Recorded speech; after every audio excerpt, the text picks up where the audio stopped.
그럼 다음 순위 넘어가 볼까요? 사랑해도 될까요? 어른들의 멜로 베스트 10. 6위는 반백살. 단백살이면 퀸인데요. 네. 봄바람이 날리며 예? 버스커가 왜 나오죠? 벚꽃잎이 봄에 연애하고 싶잖아요. 바야흐로 겨울잠 자고 있던 연애세포들이 깨어나는 사랑의 계절. 봄봄봄 봄이 왔어요. 그런데 봄아 오지마 제발 오지마 외치고 싶은 외로운 스타가 있다. 사랑해도 될까요? 어른들의 멜로 6위. 이제는 나도 사랑하고 싶다. 김승수입니다. 김승수 씨가 아직 결혼 안 하셨군요. 드라마에선 남편 전문 배우, 그러나 현실에선 반백살 미혼남. 아니, 근데 너무 젊어 대체 보이시죠? 무엇이 문제인고 하니 연애 시작 후 손 한 번 잡기까지 5개월이나 걸린 순수 100% 연애를 모르는 남자였던 것. 하지만 이제 내 나이 반백살, 이제 기다릴 수만은 없다. 만천하에 본인의 메일 주소 공개하며 미래 신부 찾기에 나선 김승수. 전화번호 아니고요? 이 외로운 영혼 구제해줄 여자분 어디 같은 없나요? 경우에 사실 좀 의외긴 해요. 네. 중마들의 대통령이라고 불릴 만큼 중년 로맨스에서는 정말 끝판왕이잖아요. 근데 왜 아직도 짝을 못 만난 건지. 그러게. 이게 이승 씨처럼 좀 적극적인 스타일의 네. 여성을 만나야 되지 않을까요? 오히려 그러면, 그래요. 네. 내가 고쳐주고 싶은데 이게 상황이 그래서 이미 짱이지. 아니 근데 손잡는데 그렇게 오래 걸면 뭐지 다한증이 있으신 건 아닐 테고 정말 다한증. 안타깝네요. 네. 그러니까 제가 보기에는 많은 문물을 접해야 왜 시야도 넓어지듯이 많은 여자분들을 만나셔야 될 것 같아요. 그냥 그게 태생적으로 부딪혀야죠. 약간 네. 어려운 타입이신 것 같아요. 아니 많은 근데 여자를 사실 만나는 게. 그게 매력이라고 느끼는 여자도 있긴 있거든요. 저같이. 네. 아, 그러세요? 저는 사실 남편이랑 처음 연애를 시작할 때 막 진짜 꽤 만났는데도 그냥 정말 얘기만 나누고 손 한 번 잡질 않아서 오히려 이 남자 그냥 믿음직스럽다. 맞아, 던지는 남자가 아니구나 해서 매력을 느끼기도 했거든요. 아니 그러면 처음 손잡는 데까지 얼마나 걸렸어요? 아, 저희는 손도 안 잡아보고 결혼했죠. 거짓말만 들었네. 지혜 씨 어디 타 방송에서 그랬잖아요. 샤워하고 가실래요? 그랬더니 아니죠. 그거는 그냥 더우니까. 네. 더우니까 냄새 나고. 그러니까. 이거 라면 먹고 갈래보다 더한 거 아니에요? 요즘은 라면 먹고 갈래도 안 한대요. 요즘은 고양이 보고 갈래 한대요. 우리 집에 고양이 보고 갈래. 그럴 때는 뭐라고 해야 돼? 저 같은 경우는 야, 미안한데 나 고양이 알러지가 있어서 이렇게 얘기하거든요. 아니, 근데 그 적당히 또 넘어가 주는 것도 예, 그러니까는 연애를 오래 안 하신 분들의 특징이 뭐냐면 이렇게 연애세포라고 하잖아요. 이 연애세포도요 한 2년 정도 솔로 생활을 하면 서서히 이게 줄어들어요. 그러니까 현실에 익숙해서 뭔가 이게 조금씩 귀찮아지는. 김승수 씨도 말은 그렇게 하지만 실제로는 연애를 하기 위한 어떤 노력이라는 건 좀 덜하는 거 아닌가. 그러실 수도 있어요. 아 근데 반백살의 솔로라니. 저도 반백살이라고 하니까 되게 끔찍해요. 그렇죠. 되게 많아 저도 그때 보이네. 이게 남일 같지가 않아요. 저도 지금 38인데 저도 지금까지 제가 솔로일 거라고 상상을 못했어요. 32살쯤에 결혼했겠지라고 생각을 했었죠. 어렸을 때는. 언제 할 네. 거예요, 그럼? 네? 언제 할 거예요? 만나면 하죠 이제 바로. 네. 그러면 저만 이제 너덜너덜 해줄 수 없으니까 남자 노총각으로 이제 너덜너덜 했으니까 골드미스로 어때요? 골드미스라니 아니 지금 게임 방송하고 있는데 게임 방송을 오케이 그러면 게임 미스로서 어떻게 판단하십니까? 아, 상당히 매력 있죠. 이게 매력 있는데 미려 씨도 이미지 자체가 네. 엄청 세요. 그거를 게임 방송으로 다 깨고 있어요. 아니 게임을 안 하는 사람은 모르니까. 아니, 게임 방송 본 사람 중에서 고르면 되지 그럼. 연예인분들의 특징이 뭐냐면 남의 말을 안 듣네요 일단. 예. 의사소통이 안 되네요. 아니 근데 그러니까 그 새로이는 이미지를 깨기 위해 엄청난 노력은 해보았으나 드레스 입고 다녀요. 레이스 있는 거. 오늘도 이거 보세요. 저 이렇게 입고 왔으나 결국에 듣는 소리는 세 보인다잖아요. 어떻게 할 수가 없어. 센 여자분은 더 센 남자를 만나면 돼요. 아니 근데 안 세요. 근데 중요한 건 네. 제가 세지가 않아요 언니. 되게 나긋나긋한 사실은 예. 그럼 분석 한번 해주세요. 어떤 사람 만나면 좋을까요? 그냥 자기 좋아하는 사람 만나면 돼. 견적이 안 나오네요. 탈출 특급 비법 같은 거 없나요? 이게 이제 그 젊은 분들에게는 연애 잘하는 소개팅 잘하는 법에 대한 강의를 하고요. 그리고 이제 자녀 있는 분들에게는 이제 중매 고수 되는 법. 이제 이렇게 생각하시면 될 것 같아요. 예를 들면 소개팅을 잘하는 뭐 방법이라고 하면 데이트 신청은 언제 하는 게 좋을까요? 월, 화, 수, 목, 금, 토 중에. 금요일 날. 금요일, 이번 주 금요일에 시간 어때요? 월요일 날. 금요일에 만나요. 월요일. 네. 예, 한 기업이 그 젤리 광고하려고 조사를 했었죠. 네. 월요일 오후 2시 16분. 일주일 중에 사람들이 가장 짜증을 많이 내는 요일. 그때 그 좋은 일 피하는 날이에요. 설득하기 좋은 요일이 아니에요. 진짜 술꾼들은 월요일 날 술 마신대잖아요. 진짜 이제 술꾼이시고 수요일 오후 3시 30분. 일주일 중 여성들이 가장 늙어 보이는 요일. 진짜. 수요일 주중이라서. 영국의 한 태닝 회사가 조사를 했죠. 그러면 언제 데이트 짜는 게 제일 좋을까? 금요일도 좋은데 금요일 날 하면 금요일 날은 못 만나요. 그쵸, 그러네요. 그러니까. 못 만나죠. 학생들은 금요일, 직장인들은 토요일을 가장 선호하거든요. 그러면 목요일 저녁 때쯤 데이트 신청을 해서 금요일이나 토요일쯤 만나는 게 좋습니다. 근데 그 소개팅이라는 게 나가기만 한다고 다 성공이 되지가 않잖아요. 그럼 소개팅에서 좀 성공할 수 있는 뭐 특별한 비법 같은 게 있습니까? 가장 간단한 소개팅 3요소만 설명을 드리면 네. 3요소. 장소부터 하면 네. 소개팅 나가기 전에 검색창에 칩니다. 강남역 근처 분위기 좋은 레스토랑. 데이터 코스. 근데 그렇죠. 중요한 건 분위기 좋은 장소가 아니에요. 내 분위기가 중요한 거죠. 그러니까 말씀을 잘 하시는 분들은 좀 분위기가 좋은 장소가 유리하고 그리고 좀 첫 만남에 어색하신 분들은 조금 사람도 좀 많고 음악도 좀 적당히 나오는 그런 장소가 잘 어울려요. 그러면 몇 시에 만나는 게 가장 매력적일까? 야, 그것도 통계가 있습니까? 통계가 있죠. 몇 시? 예. 이재 씨 아침 10시에 남자 만나면 자신 있으세요? 아니죠. 당당해요? 너무 밝아요. 데이트학적으로 보면 해가 떨어지는 시간대가 그쵸. 좋습니다. 7시. 요즘 같으면 한 6시에서 6시 반 정도? 예, 서서히 노을이 지기 시작할 무렵. 분위기 있네요. 노을이 그때쯤에 만났을 때 서로에 대한 어떤 호감도가 가장 상승을 한다고 합니다. 첫 만남은 너무 길게 가기보다는 네. 예, 적당하게 끊는 게 좋습니다. 그래서 실제로 한 결혼정보회사의 통계를 보면 첫 만남 가장 이상적인 데이트 시간은 약 2시간 27분. 근데 요 얘기 생각보다 짧네요. 아니, 통계가 되게 구체적이에요. 27분. 첫 만남은 밥 먹고 커피 마시고 이제 적당한 선에서 서로의 정보 파악을 하고 다음 만남을 갖기 위해서 헤어지는 정도. 아쉬울 때 예, 약간 아쉬울 때 딱 끊어주는. 그럼 제가 이제 코칭을 받는 입장에서 좀 정리를 해봤습니다. 예, 예. 소개팅요 목요일 저녁쯤에 이제 연락을 해서 해서 금요일 정도의 약속을 잡고 저녁 6시 반쯤에 해질녘에 호텔 커피숍에서 만나서 커피를 한잔 마시고 밥을 먹고 2시간 29분 후인 8시 59분에 헤어지는 걸로 잘 될 것 같지는 않네요. 예. 서로 다르게 헤어지는데 좀 아쉬워. 네. 김태호 씨 같은 경우 아쉬우면 뭐라 그랬어요? 이제 우리 이제 밥 먹고 분위기 좋은데 이제 헤어질 때. 네. 부산 스타일이 있죠. 네.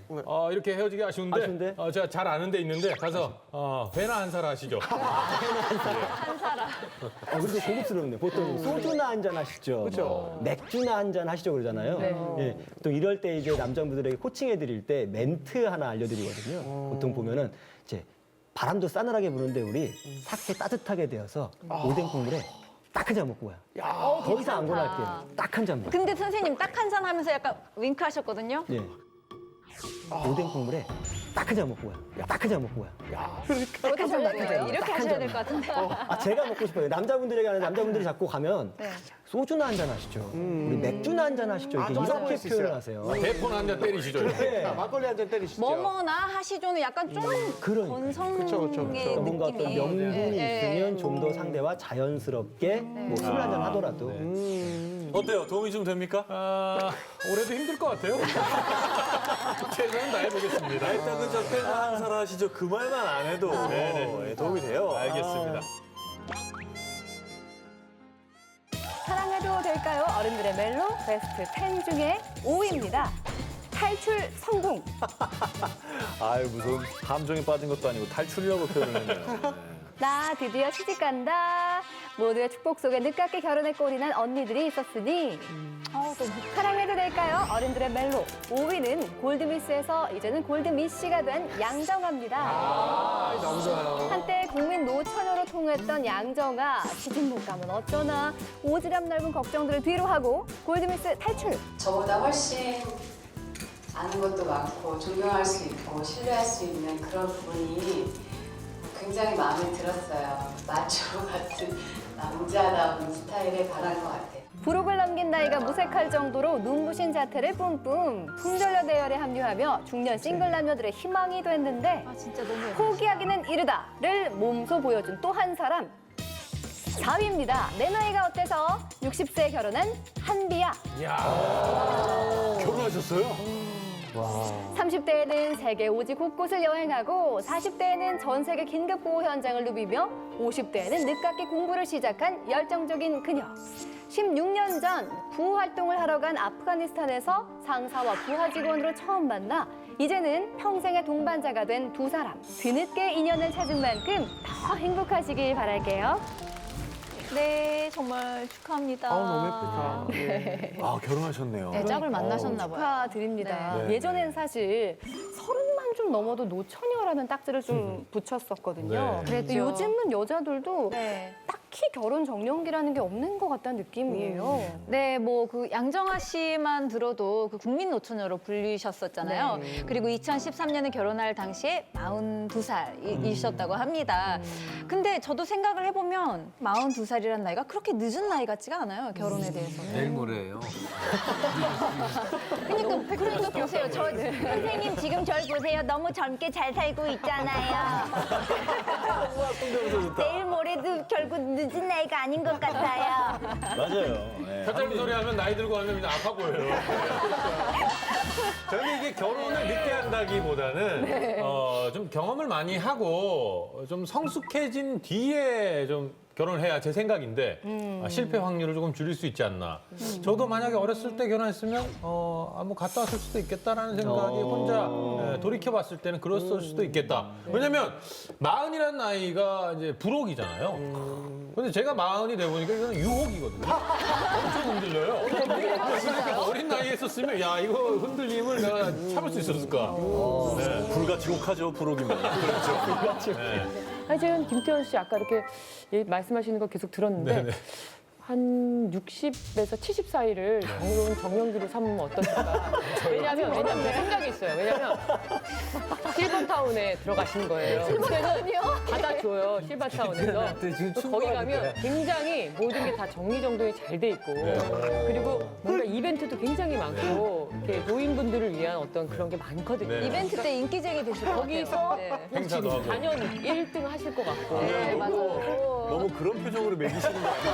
아니, 뭐 그냥 마음을 편하게 아니 그렇게 그게 아니고 하시면 아까 좀 전에 영상에서 제가 이제 그 재미있자고 피만 흐르면 됩니다라고 했는데 그걸 진지하게 받아들이시면 예. 실버타운이요. 근데 제가 아는 너무 멋진 여자 선배가 한 분 계신데 아직 결혼을 안 하셨어요. 나이는 40대 중후반 이제 되는데 너무 멋진 분인데 왜 결혼 안 하셨냐? 근데 어릴 때는 모르다가 나중에 나이가 들다 보니까 좋은 남자는 다 채갔더라 이런 표현을 해요. 이 부분이 맞아요. 가장 네. 중요한 핵심입니다. 그러니까는 예. 김태현 씨 말씀이나 이승신 씨 말씀처럼 어느 정도 좀 성장해서 알 만큼 알고 뭐 이렇게 하면 좋은데 결혼에는 피라미드 이론이 있어요. 32살이 되면 여자가 32살이 되면 이 피라미드의 끝단이 한 칸 딱 올라가시는 거예요. 그래서 매년 한 살 한 살 나이를 먹을수록 이 피라미드의 정점을 향해서 한 칸씩 올라갑니다. 한 살 한 살 나이를 먹을수록 만날 수 있는 남자가 반씩 줄어들어요. 절반씩. 기회가 주는다는 그러니까 이게 거죠. 뭐 내가 이만큼 여유도 생기고 삶에 대해 알고 이럴 때 남자를 만나면 좋은데 사람이 없어요. 상대가 없는 거. 근데 더 재밌는 거는 사실 여자분들은 나이가 뭐 30대 중반, 40대가 초반이 돼도 매력 있고 능력 있고 세련되고요. 관리가 돼요. 맞아요. 근데 남자는 한 30대 중후반 능력 있고 매너 있으면 애도 있던지 뭔가 뭐 다른 좀 그런 게 좀 있어요. 아니 피라미드 이론에 따지면 그 여성분들이 1년에 이제 만날 수 있는 맨 밑단에서 한 칸씩 올라와서 뭐 40대 한 중반 정도의 탑을 찍으면 정점이 딱 올라가죠. 아까 그러면 김갑수 쌤 어떤 덕담이라고 표현할게요. 예, 덕담대로 6, 70에 제가 실버타운을 간다. 그럼 5돈층 정도 되는 거예요? 성층권 정도 이제. 생명이 살 수 없는. 비행기가 다녀야죠. 뭐. 가만히 있으라. 뭐 양정아 씨가 그 피라미드 탑이라고 하시긴 했지만 그분도 나이가 꽤 많은 상태에서 결혼을 하시긴 했지만 그럼에도 불구하고 그걸 뚫고. 60세에 결혼하신 한비아 씨 앞에서 명언도 못 내미는 거잖아요. 정말. 네, 한비아 씨는 사보부 탑이시죠? 그러신 거면. 근데 한비아 얘기는 제가 약간 증언을 할 수가 있네요. 이제 오랜 친구니까. 이 한비아 씨 같은 경우는 책을 쓰고 긴급 보호를 하고 여행을 하느라고 그런 게 아니라 늘 간절하게 사랑을 갈구하는 스타일의 사람이었었어요. 근데 다만 그것을 너무 크게 생각을 한 거야. 웬만큼 마음에 드는 사람 이런 게 아니라 막 마법에 걸린 듯한 그런 느낌을 추구하는. 그 동화적인 열정 있잖아요. 막 사랑에 대한 꿈을 왜 완전 소녀적 꿈을 안 포기하는 사람 있잖아요. 그러다 60대에서 결혼하니까 깜짝 놀랐대요. 그래도 만나셨고 결국에는 결혼을 하신 게 정말 저는 어떻게 보면은 그 나 60세가 되실 때까지 자기 삶도 충분히 사셨고 또 그리고 영혼의 동반자도 만나셨고 저는 일석이조이신 것 같아요. 제가 이렇게 주변에 시집 못 가는 이렇게 노처녀들 얘기를 이렇게 들어보면은 네. 막연해요. 막연해요. 구체적이질 맞아요. 않아. 막연해요. 솔직하셔야죠. 대충 몇 살이었으면 좋겠다 이것도 없어. 그냥 애매모호해. 네, 그러니까 맞아요. 좀 야, 뭐 먹으러 갈래? 그러면 뭐 김치찌개 이렇게 딱 얘기하듯이 언제든지 이렇게 꾹 누르면 바로 나올 수 있는 자기 이상형을 항상 머릿속에다가 그렇게 다녀라. 보면 알아볼 수가 있잖아요. 그렇죠, 저도 그렇죠. 사실 매일 얘기했던 게 바르고 강직하면 맑고 환한 기운이 있어서 옆에 있으면 다른 사람을 밝게 해줄 수 있는 선한 기운을 가진 사람이었거든요. 네. 어렵다. 맞지 않나요? 이게 뭔가 헤드라이트라는 사고요? 너무 뜨거워. 네. 아 근데 그걸 갖고 있는 건 되게 중요하다는 생각이 들어요. 저 보고 얘기하시면 저 기분이 안 좋거든요. 여러분들은 기분 좋아 보이시는데 지금 어디 실버타운에 밥이 잘 예를 나가고 들면 생각해보세요. 김태현 씨 지금 제가 버튼을 눌렀어요. 네. 김태현 씨가 바로 말할 수 있어요? 누구예요? 어떤 이상형. 사람? 자, 삑! 비만 들어오면 됩니까? 그게 아니고 그 말씀을 듣고 나니까 네. 정말 이걸 구체적으로 생각해 본 적이 없네요. 그러니까 절실하지 않았다는 거죠. 아직까지는. 날카롭게 얘기하시죠. 아니 근데 어쨌거나 한비아 씨는 그런 사람을 뒤늦게지만 만났어요. 네. 그러다 보니까 어떤 분인지 너무 궁금하잖아요. 이게 그렇죠. 남편분도요. 네덜란드 출신의 긴급구호 전문가라고 합니다. 처음에 그 아프가니스탄에서 만나고 그 이후에 만남이 이렇게 반복됐대요. 그러다 보니까 이거 운명 아닌가라고 생각이 됐던 건데 그 이후에는 서아프리카 말리에서 같이 또 일을 하게 되고 그 후에 또 2012년에는 유엔 본부가 위치한 스위스 제네바에서 또다시 만나게 되면서 운명을 이렇게 알아보게 된 거죠. 우리 한비아 씨와 부군 같은 길을 걷는 인생의 동반자를 만났다는 점에서 아주 무엇보다 소중한 만남이었을 거라고 그렇게 미루어 짐작을 합니다.